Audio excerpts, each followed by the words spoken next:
Boa noite, meus irmãos. Convido os irmãos a abrirem suas Bíblias, o texto em Isaías, livro de Isaías, no capítulo 42, versículo 1 até o versículo 9. Provavelmente os irmãos se recordam do que aconteceu no dia 9 de dezembro de 2022. Um dia onde muitas esperanças foram depositadas, mas foram frustradas, porque 7 jogadores de ataque foram para a linha de ataque faltando 4 minutos para terminar o segundo tempo da prorrogação.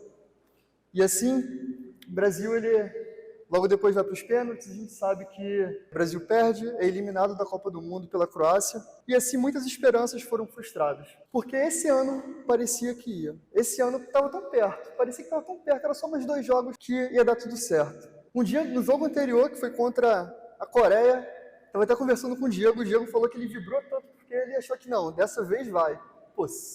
Fizemos 5 gols contra a Coreia, dessa vez parecia que ia. Por algumas ações, seja os jogadores indo para a linha do ataque, ou o melhor batedor do pênalti não bateu o pênalti, o Brasil foi eliminado da Copa do Mundo de 2022. E isso frustrou a esperança de muitas pessoas, porque nós precisávamos de algo que pudesse ressuscitar esse sentimento de que somos uma nação feliz e unida.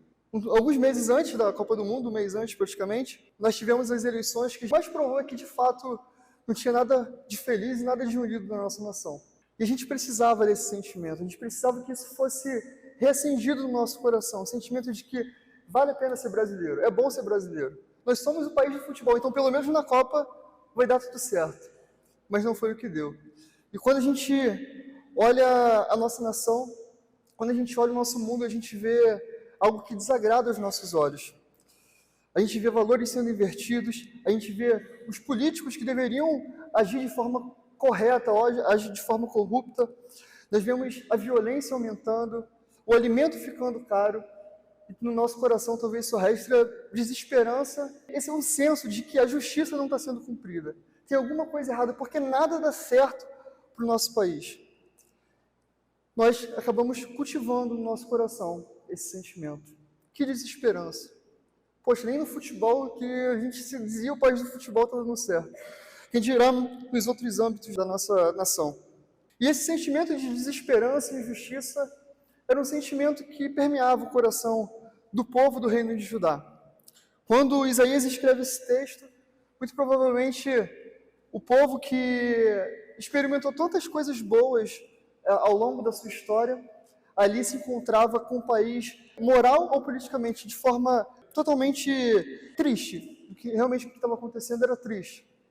E agora eles se encontravam ali, cativos pela Babilônia, sabendo que o seu templo foi destruído, que as suas casas foram destruídas, esperando que um dia talvez pudesse voltar à sua terra, mas no coração deles havia esse sentimento de desesperança. Domingo passado, o Rafael, expondo Isaías 40, ele mostrou muito bem isso, esse senso de desesperança, a ponto de deles mesmos argumentarem que Deus é esse. O Deus que prometeu tantas coisas para nós, cadê Ele? Cadê Yahvé? Cadê a esperança? Será que um dia vai ter esperança? E agora, no versículo 42, Isaías mostra essa esperança, que é o servo do Senhor. Ele apresenta essa consolação, e essa consolação é o próprio Cristo. A esperança que precisamos nesse mundo caótico é o próprio Cristo, é o Messias, aquele que se fez homem, habitou entre nós, que cumpriu a sua obra perfeita naquela cruz. Ele é o servo escolhido por Deus, capacitado por Deus para exercer o juízo e renovar a nossa esperança em meio ao caos. E assim como foi Israel, também é para nós. A mensagem que eu queria passar para os irmãos essa noite é: Jesus é o servo do Senhor, justo e compassivo, em quem encontramos justiça e esperança neste mundo perdido. Talvez o que eu fale a partir daqui você não lembre mais nada, mas a única coisa que eu quero que você lembre quando sair dessas portas e ir para sua casa ao longo dessa semana é isso: Jesus é o servo do Senhor, justo e compassivo, em quem encontramos justiça e esperança neste mundo perdido. Vou repetir: Jesus é o servo do Senhor, justo e compassivo, em quem encontramos justiça e esperança neste mundo perdido. E nós vamos ver em 2 partes. A primeira está do versículo 1 ao versículo 4, onde Isaías vai falar sobre as características do servo do Senhor. E a segunda parte, do versículo 5 ao versículo 9, onde nós veremos a missão do servo do Senhor.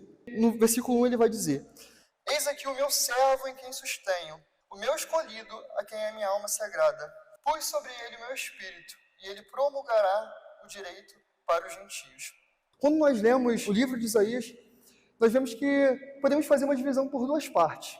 A primeira é do capítulo 1 até o 39, onde Isaías está falando sobre o juízo de Deus sobre a nação, aquela nação que foi escolhida por Deus, aquela nação que Deus tirou do cativeiro do Egito, levou para uma nova terra.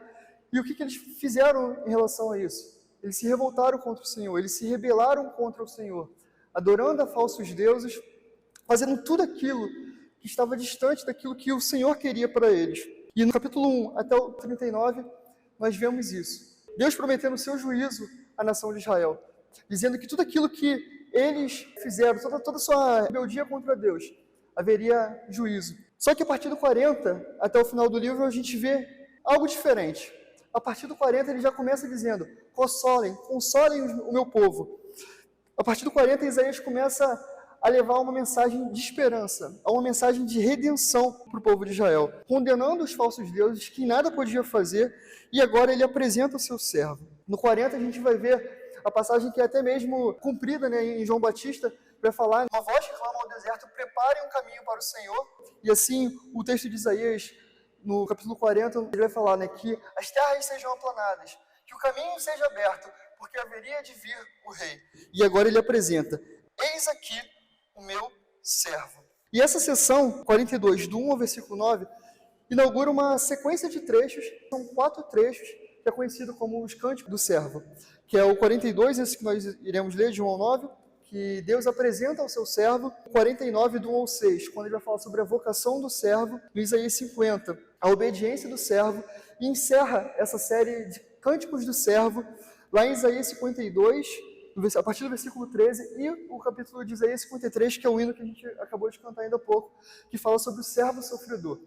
E aqui ele vai apresentar quem é esse servo, que Isaías está dizendo aqui. Há diversas linhas que acreditam que esse texto se refere a Israel sendo servo, outros como sendo o próprio Isaías, e também algumas linhas que dizem que Ciro, que é o rei da Pérsia, que é levantado em seguida para tirar o povo da Babilônia, é esse servo. Mas em Mateus 12 a gente vê que o próprio Cristo ele se apropria desse texto. E Mateus ele vai dizer que essas palavras que lemos aqui do versículo 1 ao versículo 4, que é dita novamente lá em Mateus 12, se diz referente ao próprio Cristo. Jesus veio para cumprir essa palavra. Então quem é o servo é o próprio Cristo. Cristo é o servo do Senhor. Então ele apresenta aqui no versículo 1 o seu servo como alguém que é sustentado, como alguém que é escolhido, como alguém que é amado, que agrada a alma de Deus e que é alguém que é capacitado pelo Espírito do Senhor. E ele vai dizer: eis aqui o meu servo a quem sustenho. Deus promete capacitar o seu servo para cumprir a sua missão. Deus dá ao seu servo, que é Cristo, todo o poder e toda a autoridade, a ponto de o próprio Cristo reconhecer isso, né? Quando ele vai dizer lá em Mateus 28, toda a autoridade me foi dada, porque sim, Jesus tinha toda a autoridade e todo o poder. Tudo isso foi dado pelo Pai, porque o Pai o capacitou, o Pai o sustentou. E vai dizer que Jesus é o escolhido, o meu escolhido, porque não há ninguém mais preparado do que Cristo para fazer essa missão. Jesus é a escolha número 1 do Pai. Cristo, seu Filho, é a escolha número 1. Cristo, nós podemos ver que Cristo ali é o autor da eleição e é também o meio pelo qual nós fomos eleitos. Tanto que a própria palavra vai dizer que nós somos eleitos nele antes da fundação do mundo. Em Cristo nós fomos escolhidos e ele é essa escolha número 1 do Pai. O texto vai continuar dizendo: em quem a minha alma se agrada. O deleite do Pai no Filho é infinito.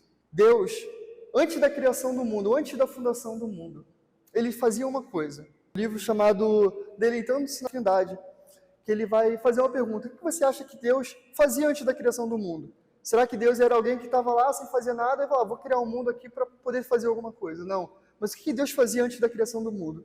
E nesse livro ele vai responder: desde antes da fundação do mundo, como o próprio Jesus vai dizer em João 17, ele era amado do Pai. Porque tu me amastes antes da fundação do mundo. Por toda a eternidade pretérita, Jesus era o alvo do amor e do agrado de Deus. Era quem agradava a alma de Deus, o próprio Cristo, o seu Filho. E assim Jesus ele assume esse papel de servo. Ele recebe o amor do Pai. O Pai ama o Filho. E o filho, então, ele assume seu papel de servo e obedece ao pai. Assim como o pai, ele tem prazer em amar o seu filho, assim também o filho, com prazer, ele se submete ao pai para cumprir aquilo que o pai deseja. E Deus sabe que pode contar com Cristo para cumprir sua missão. E sim, Deus se agrada do seu filho. O texto vai dizer: pus sobre ele o meu espírito. Cristo, o servo do Senhor, que o texto vai dizer, era alguém capacitado por Deus. Ele não agia pelo poder humano, nem pela sua própria força, mas ele era alguém capacitado por Deus. A gente vê uma referência direta ao próprio batismo de Cristo. Como o próprio texto anterior diz, onde que a minha alma se agrada, assim também lá no batismo de Jesus a gente vê o Pai dizendo: esse é o meu Filho amado, em quem minha alma se agrada. E também o Espírito Santo descendo sobre Cristo como uma pomba. Assim também, aqui nós vemos essa figura da Trindade. O Filho é aquele que se submete, é o servo. O Pai é aquele que capacita. E o Espírito Santo é aquele que fortalece, aquele que também capacita para ele cumprir o seu ministério pelo poder do Espírito e não pelas obras das suas mãos. O finalzinho do primeiro versículo ele vai dar um resumo da missão do servo. E ele promulgará o direito para os gentios. O servo do Senhor, ele iria estabelecer a verdadeira religião, não mais restrita a Israel, mas por todo o mundo. O servo do Senhor, quando se apresentasse, ele iria trazer a mesma mensagem de graça e esperança que no Antigo Testamento até então era restrita a Israel, mas para todo o mundo. De forma que todo mundo, aquele que ouvisse o Evangelho, aquele que fosse transformado por ele, poderia fazer parte agora do novo Israel. Isso inclui nós. Se nós estamos aqui por um motivo, é porque Jesus veio e veio promulgar o direito a nós, que somos gentios. Nós que não necessariamente nascemos inicialmente no ramo, nós fomos enxertados em Cristo, por meio de Cristo. Assim também, o servo ele iria vir para promulgar o direito para os gentios. E a partir do versículo 2 e o versículo 3, vai mostrar como que esse servo vai fazer isso. O texto do versículo 2 vai dizer assim: não clamará, nem gritará, nem fará ouvir na praça a sua voz. O ministério do servo, quando ele se apresentasse, seria um ministério silencioso, humilde, sem pompas ou glórias humanas. Ele não viria gritando, ele não viria à força, tentando convencer as pessoas ou usando a violência, mas ele viria de forma humilde.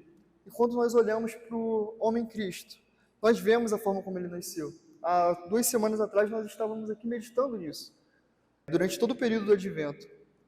Jesus veio como alguém humilde, como alguém simples.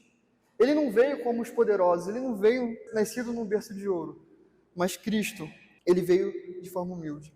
Aquele que é o Rei dos Reis, o Senhor dos Senhores, ele se humilha, se faz homem e vira um bebezinho. Ele vem como um bebezinho.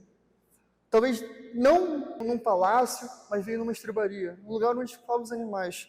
E assim Jesus vem de forma humilde. E o seu ensino era suave, o seu ensino era humilde. Jesus não veio para tentar se mostrar ou para receber honras humanas.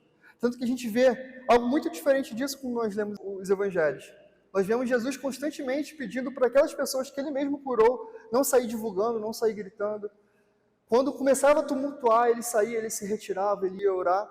Jesus ele não veio tentando ganhar louvores humanos naquele momento. Ele não queria que as pessoas vissem para levantar ele como um revolucionário, alguém que poderia acabar com o Império Romano. Esse não era o propósito de Jesus. Mas o propósito de Jesus, ele era espiritual. Ele veio para cumprir o seu governo, que não era terreno. Os seus ensinos eram gentis. Ele veio com voz mansa. Jesus, quando ele vai dar o Sermão do Monte, ele vai falar coisas belas, coisas simples.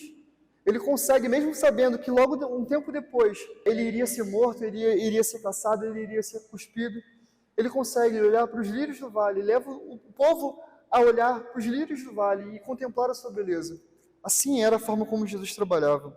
Ele é alguém que não gritava, não clamava, não usava violência, mas era alguém simples e humilde. Versículo 3 vai dizer que ele não iria esmagar a cana quebrada, nem apagar o pavio que fumega. Com fidelidade promulgará o direito. O ministério do servo era um ministério lotado de compaixão e misericórdia pelos fracos. O texto vai dizer, né, que ele não iria esmagar a cana quebrada. A cana aqui não é como se fosse um bambu que, com o vento mais forte, ele vai envergar, mas ele não quebra. Mas imagina que você está andando na rua, você vê uma plantinha e ela está ali, quebrada. Talvez a nossa vontade é chegar lá e dar um pisão para terminar de quebrar o que já está quebrado. Mas Jesus não é aquele que já termina de quebrar o que está quebrado, mas é aquele que restaura. Jesus veio como alguém que não iria lá e pisar nos fracos, nos que precisavam dele, mas Jesus veio para restaurar. Jesus ele não veio para apagar o pavio que estava fumegando. Imagina uma vela, quando você apaga a vela e só fica aquela pontinha vermelha, que às vezes se você botar a mão assim, ele até reacende de novo. Jesus ele não veio para chegar lá e apagar, mas veio para reacender, para oxigenar esse pavio.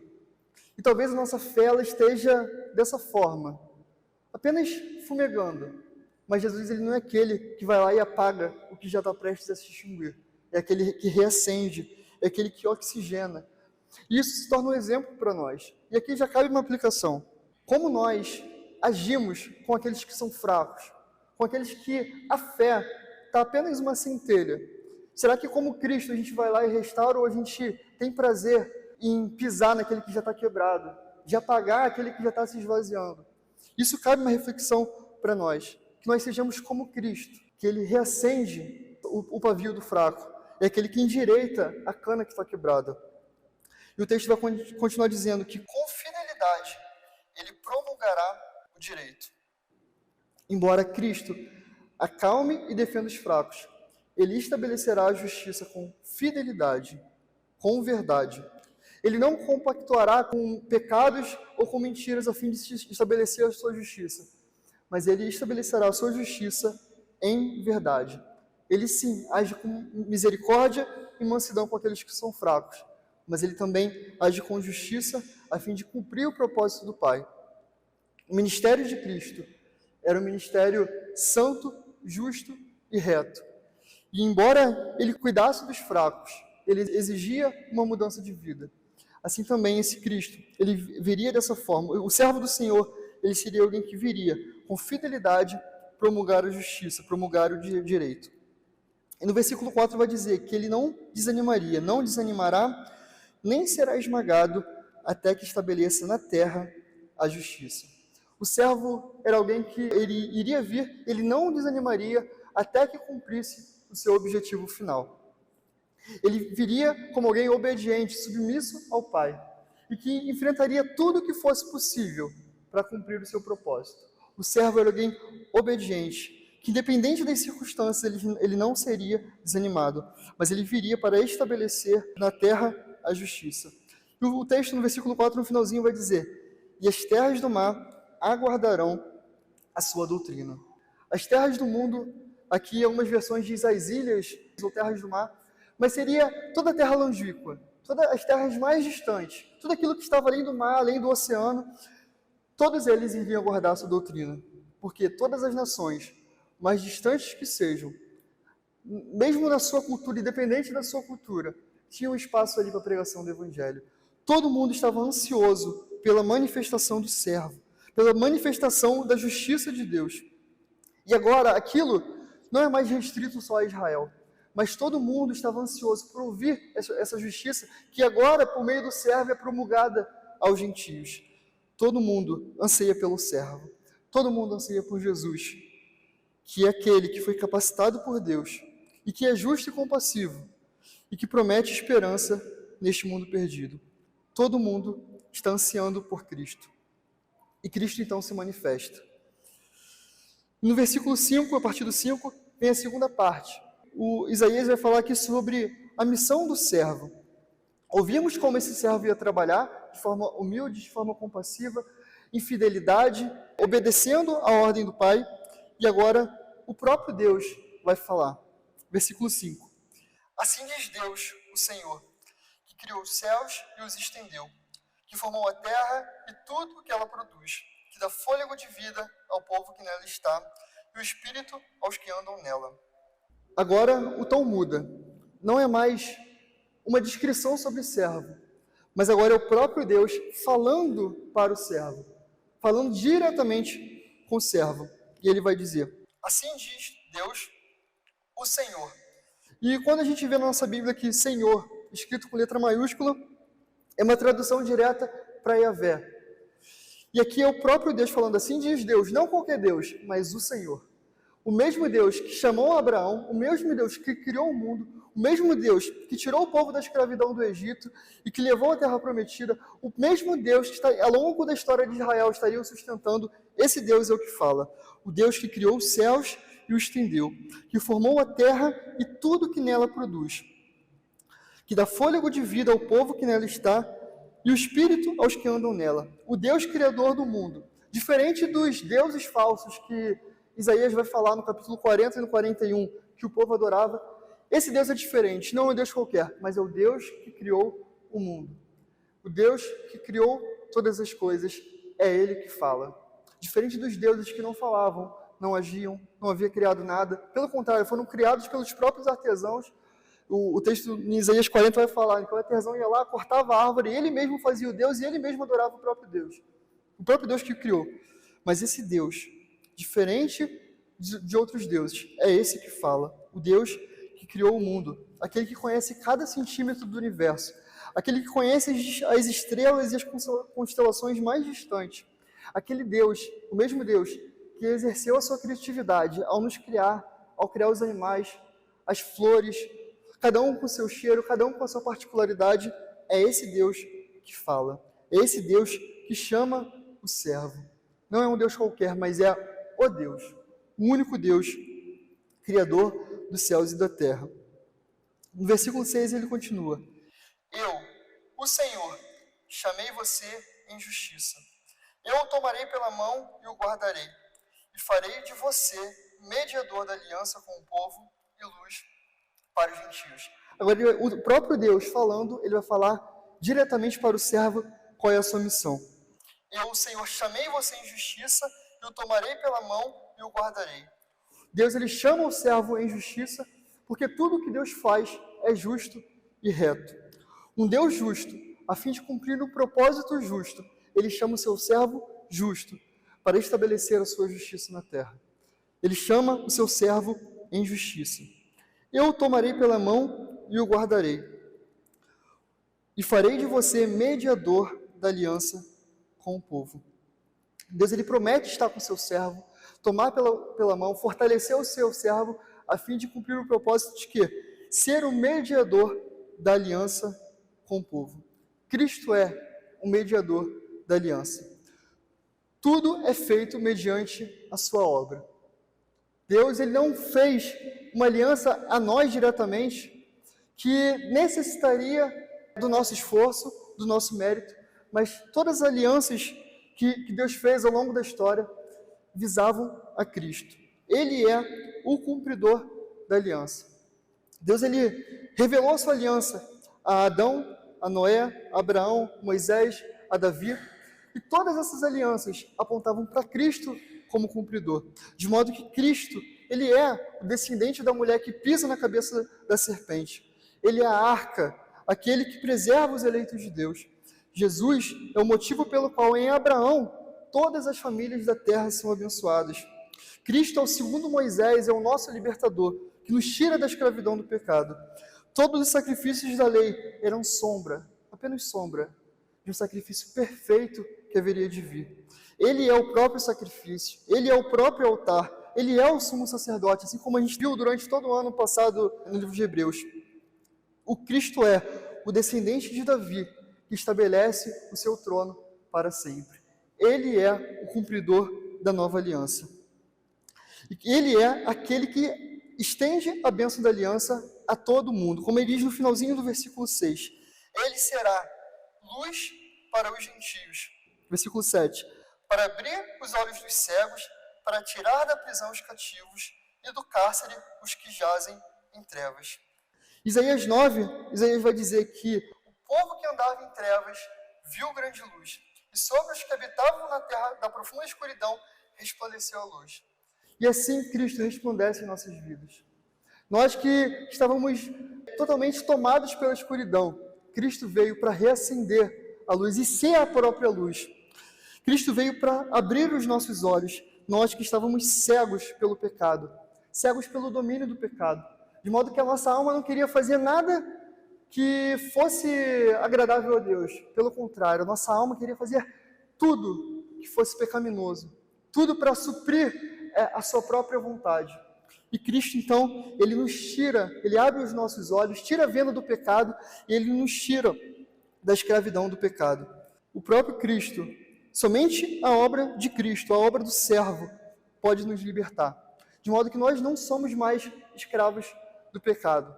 Se verdadeiramente ouvimos a mensagem do Evangelho, fomos convertidos, o Espírito Santo quebrantou o nosso coração e de fato nós nascemos de novo, então nós não somos mais escravos do pecado. Embora a gente continue nesse corpo corrupto, mas nós não somos mais escravos do pecado, porque o próprio Deus se fez homem. Cristo Jesus, ele nos tira da prisão. A nós que jazíamos em trevas, Deus nos leva agora para a luz, que é o próprio Deus. Se a gente parar e refletir, o que seria da nossa vida sem Cristo? Talvez a gente não consiga nem pensar o que seria, porque provavelmente a gente estaria talvez muito pior do que a gente poderia imaginar. Mas pense, pare e reflita, onde você estava? O lamaçal de pecado onde você estava atolado. E o momento que o Evangelho veio, te resgatou dali, tirou dessa escravidão, abriu os seus olhos e agora você consegue sentir prazer de cumprir os mandamentos de Deus, de estar com seus irmãos, de falar com Deus, de estar exposto à palavra do Senhor. Tudo isso porque Jesus, ele é o servo que tira o cativo do seu cativeiro. É aquele que tira o preso da prisão. É aquele que nos liberta da prisão do pecado. Tudo isso por meio da obra perfeita de Cristo.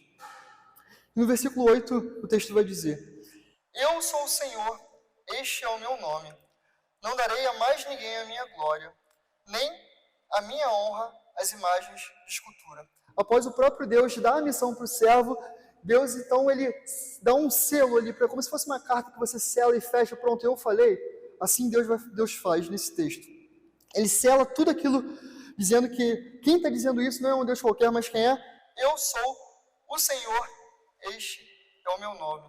Yahvé é aquele que fala, e toda a glória somente daria para ele.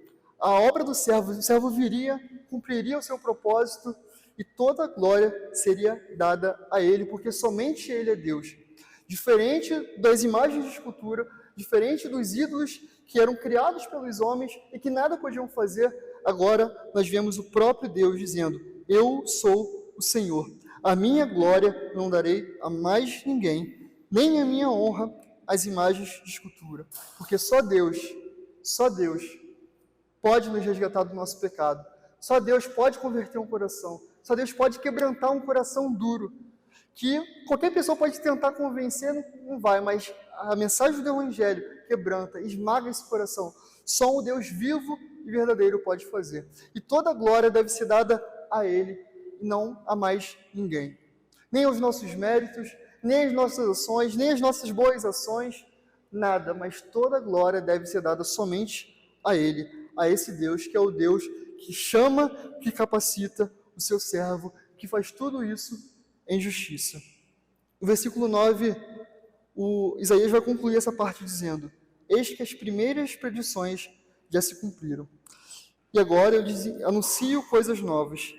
E antes que se cumpram, eu a revelo a vocês.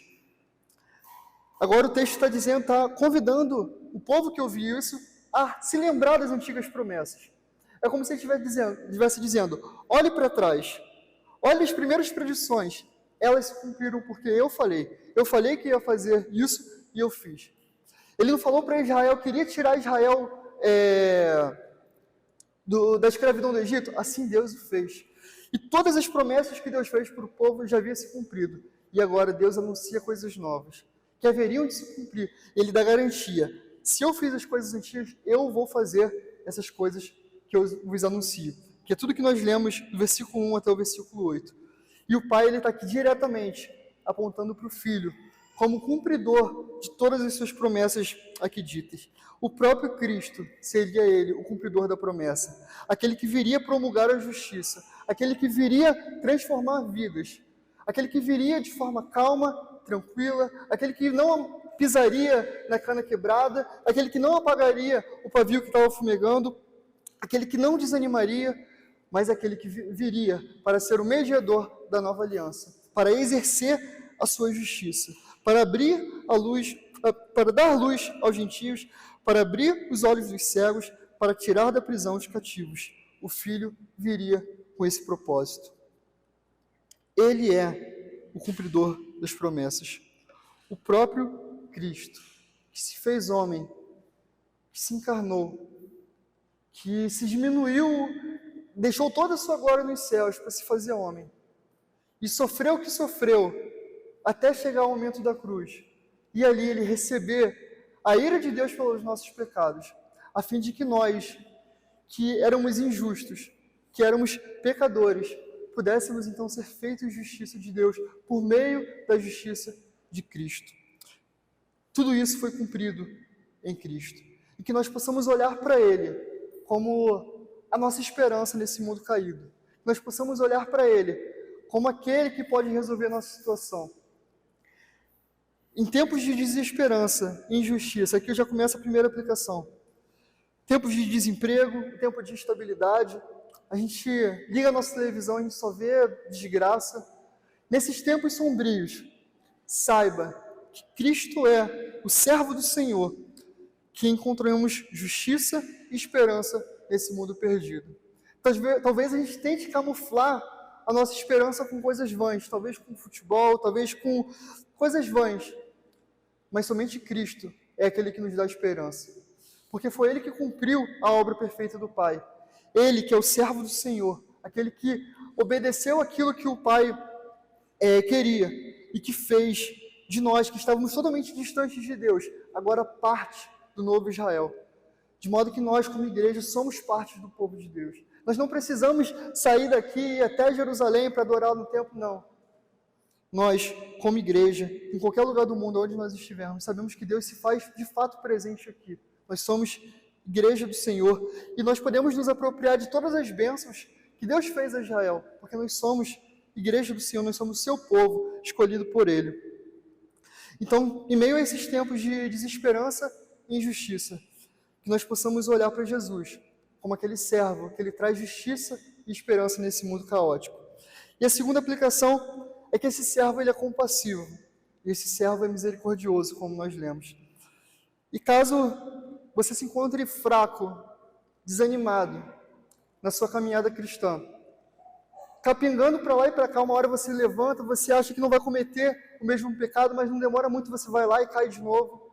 Talvez teu coração seja lotado de orgulho e que você tenta, você luta, mas você se sente fraco porque a todo tempo você cede ao seu pecado. Saiba que em Jesus você encontra alguém que não pisa na cana quebrada. Corra para Cristo, Ele pode nos ajudar. Ele levou sobre si todas as nossas enfermidades. Ele pode nos tratar. Ele pode, como um bom pastor, que pega a sua ovelha e cuida da sua ovelha, assim também Cristo cuida de nós. Embora a nossa fé esteja fraca, talvez uma das metas que você colocou para esse ano é ler mais a Bíblia, orar mais, e já passou uma semana aí e você não conseguiu cumprir nada do que você fez, porque a sua fé está fraca, está apenas fumegando.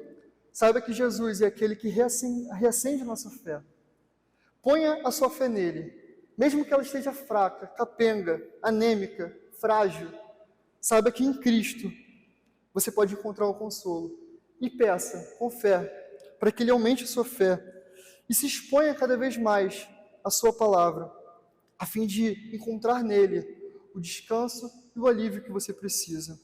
Só em Cristo nós conseguimos encontrar a esperança nesse mundo perdido. Não deixe com que as coisas externas desse mundo, a instabilidade do nosso país, possa tirar o teu foco de Cristo. Mas confie nele, porque só Ele é esperança para nós. Amém? Vamos orar?